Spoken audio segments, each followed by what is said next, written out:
Hey, what's going on YouTube? David here bringing you guys another YouTube video. Today we are doing my 1 year 10,000 mile review video for my Tesla Model 3 Performance. And in this 1 year time of owning this car, it's been a mixed bag of emotions. I've had really wonderful experiences taking this car to Vegas, doing car camping trips with it. I've also had some pretty terrible experiences with the Tesla service centers. It's been a mixed bag of emotions for sure. Do I still love this car though after 10,000 miles? Let's talk about it. Let me start first off saying that you gotta give it to Tesla. They are constantly improving this car with software updates. Tesla's always adding small, subtle, quality of life improvements to the Model 3 or all the Tesla cars. It makes driving and owning a Tesla much more convenient through over-the-air software updates. There are settings in the car that will remind you if you have forgotten to lock your car. The car will keep the turn signal on until you complete a full turn, which is actually really useful. You can check how your pets are doing if you've left them in the car, and if you have premium connectivity. You can adjust the climate from afar. Oh, so warm in here. Steering wheel's nice and hot. Temperature's been set. I've said this in the past and I'll say it again. The car is constantly being improved through software, and that's the key thing that the Teslas have going for them. It's software. And I think that's one of the core things that other competitors will have a really hard time competing against Tesla with.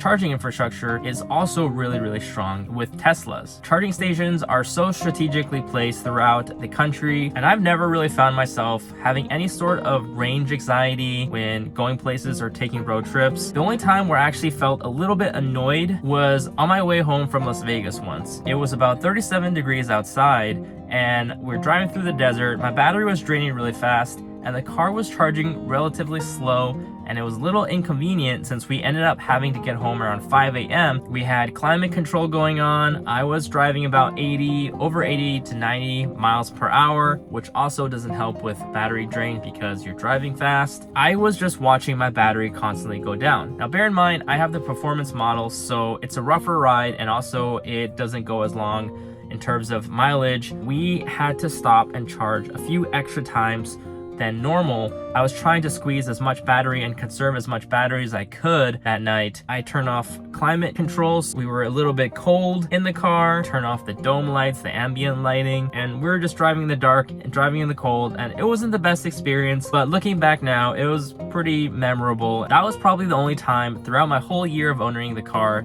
that I actually had any sort of range anxiety. My charging situation at home is pretty simple. We actually have the fast charger installed at our home, but most of the time, for my car at least, I park on the side with the standard slow charger. I don't drive that much throughout my commute during the day, so I normally just spend about 15 to 25% of my battery a day at most. Now I do set my car to schedule charge at 9 p.m. About 11 hours of charging, I can probably expect to get about 12% of battery, and I typically set my battery to 90% a day. Naturally, there is some battery degradation through use, but I haven't really noticed any sort of range loss. I'm sure there is some battery degradation, but not to the point where I can actually notice it. So in that case, I'm a happy camper. And it goes the same for the long range model as well. And we both charge our cars to 90% as the limit. Unless we're going to be going on a road trip, then we'll probably charge it to like 97, 98. On road trips anyways, you're going to have to stop and charge regardless. And the Tesla seats are really comfortable, so long drives don't really cause too much fatigue anyways. Also, autopilot is an absolute godsend. I love autopilot so much. Please don't buy full self-drive. It's not that worth it. I'm gonna be doing a video about that shortly, where I actually bought full self-drive for a month just to try it out, and it's for the most part not the best. So when you take the Tesla for longer road trips, you don't really feel too much fatigue thanks to autopilot, and also the seats being so comfortable and all the fun things that you can do inside of a Tesla. When it is time for you to stop and charge, you can get out, you can go get some snacks, you can get some food, you can use the restroom, and if you don't want to do anything like that, you can also just sit in the car and enjoy Netflix or catch up on your favorite TV shows on your screen. This car really changes your life. For example, now when my girlfriend and I go out to eat, we're waiting in line for restaurants, we can just sit in our car and catch up on our shows.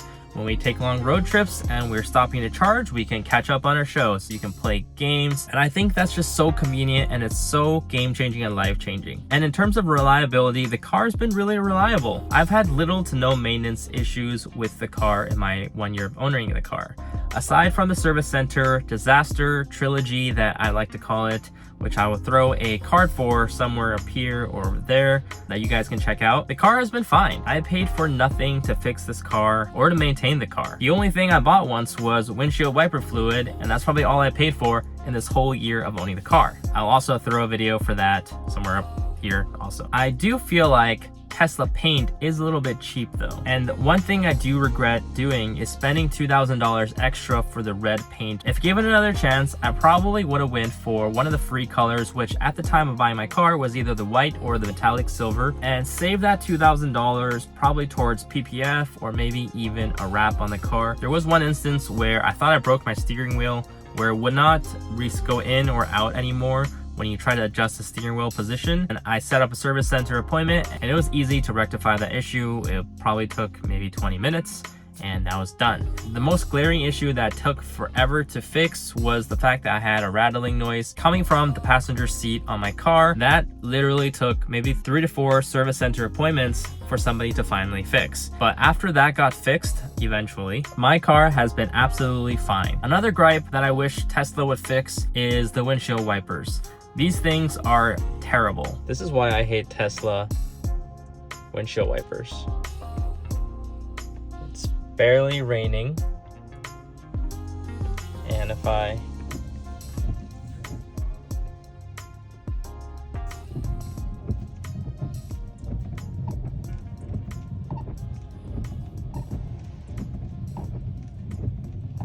apparently it thinks I'm in a rainstorm. When left on auto, like normally you would do, right? These things go nuts even with the slightest, smallest drizzle. What I end up doing is basically leaving the windshield wipers off. I will just manually press the button to wipe it one time, and I'll just wait until I can't see again, which is actually a really tedious, but what can you do? If you leave it on auto, your windshield wipers are going to be basically dry humping your window forever. Or if the rain is coming down harder, I will probably just leave it on level 1 or level 2 depending on how hard it's raining, and then just turn it off when the windshield wipers are going too fast. It's a mess. And in terms of, do I regret getting the performance model over the long range? After 1 year of ownership, I can say no, but also a little bit yes. Now let me explain. Now, I could probably do a whole video about this topic, but in short, the long range is a lot more comfortable and a much smoother ride. And from a financial standpoint, smart money would basically buy the long range and get the $2,000 acceleration boost. Boom, you have the same speed almost where you can barely notice it.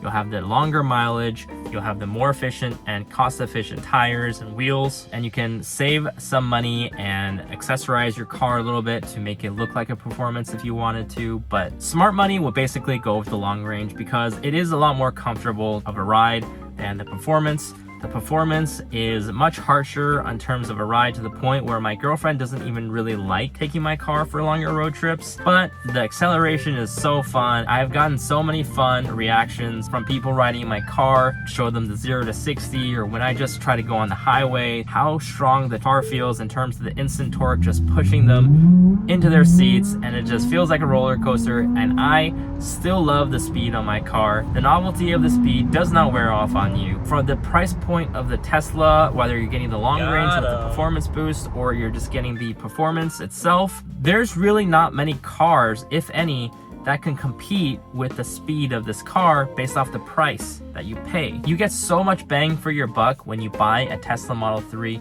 performance or the long range, whatever. You're faster than like 95% of the cars on the street. It handles so well. It's like driving a go-kart. People will say that the car is soulless, but it's so silent, but it's so deadly, and it's so fun. I don't miss gas cars at all. This is the first brand new car that I bought. No regrets. This is absolutely worth the price of admission. The interior is thoughtfully minimalistic. Everything is just so simple and it's so clean. The sound systems sound great. I'm no audiophile, so I don't really know too much about sound and sound quality and the basses and trebles and all that stuff, but to me, the long range and the performance, it sounds absolutely phenomenal. I love the sound system in the car. I'm actually using Tidal now. I'll be doing a video about why I like Tidal more than Spotify, which is also a video that I'm planning on doing soon, so stay tuned for that. One of the biggest complaints though about the car, I've said it also before, but I'll say it again, is just how cheap the car feels. It doesn't look like quality, it doesn't feel like quality, it doesn't sound like quality. I'm sure if I licked the car and I tasted it, it probably doesn't taste like quality either.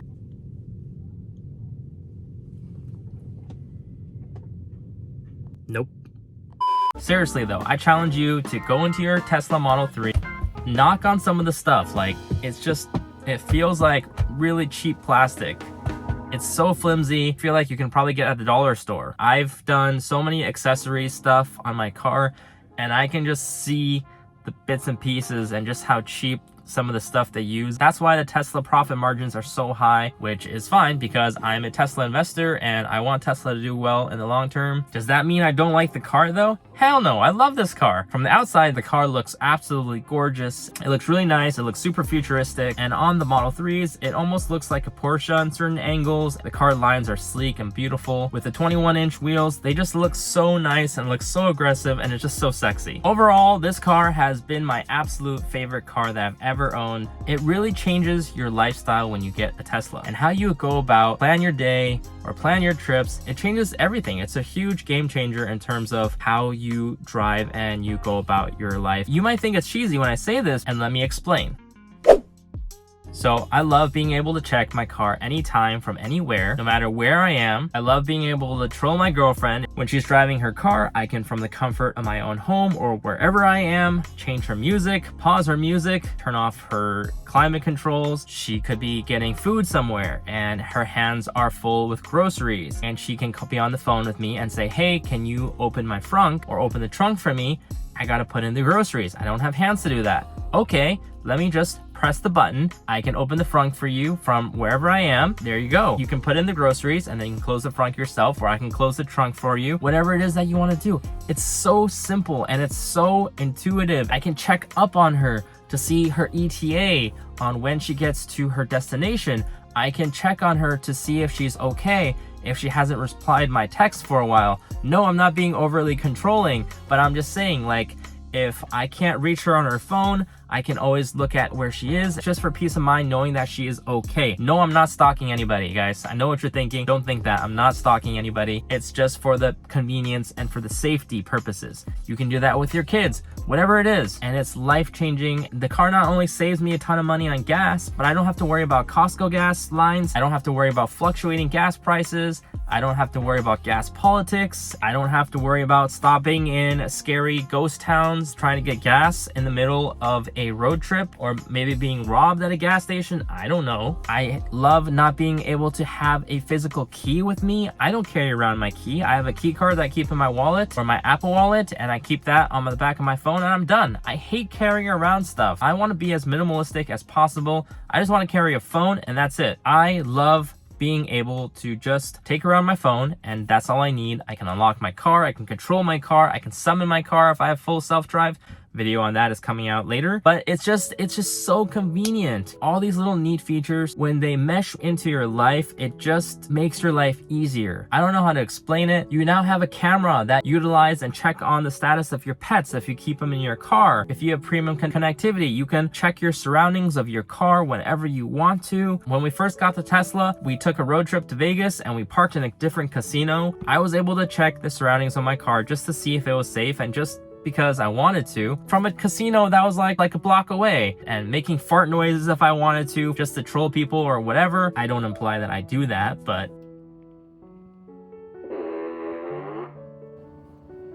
wow. But it's just so much fun. The car is just so convenient, and I don't know how to explain it any further, but it just pieces really well together, and it just changes the way that you go about life. So all this stuff really is, without a doubt, worth the price of admission of buying a Tesla. Although it's expensive, and although the quality is not the greatest, it's by software that the car is just so intuitive. If the EV market is expected to grow, it's a huge market and it's going to be very, very competitive. Maybe one day I will change my car. Maybe I already did. That'll be a video for a different day. Foreshadowing a little bit. Stay tuned, guys. But as of right now though, the Model 3s for both of us have been the best cars that we have ever owned. Yes, there are some compromises here and there. Nothing is a deal breaker. Yes, there's stuff that I wish were done differently with the car, but that's what time and future development is going to take to fix the car, and I think the car is absolutely phenomenal. And that's it for my 1 year review, guys. Let me know down in the comments below what you guys think about your Teslas. If you own one, are you thinking about getting one? Let me know if you thought the video was helpful. How long have you had your car? Let me know what models you have. Let me know if you got the long range or the performance. Do you regret getting the long range? Do you regret getting the performance? And stay tuned for more Tesla content. I know I haven't been updating as much as I should be. I definitely haven't stopped. So subscribe to the channel, guys, and follow me along the Tesla ownership journey. And I'll be having a surprise for everybody probably in the next month or so. Stay tuned for that. Thank you everybody for watching till the end. I hope you guys have a great day. This is David here signing off. I'll catch you guys in the next video. Bye.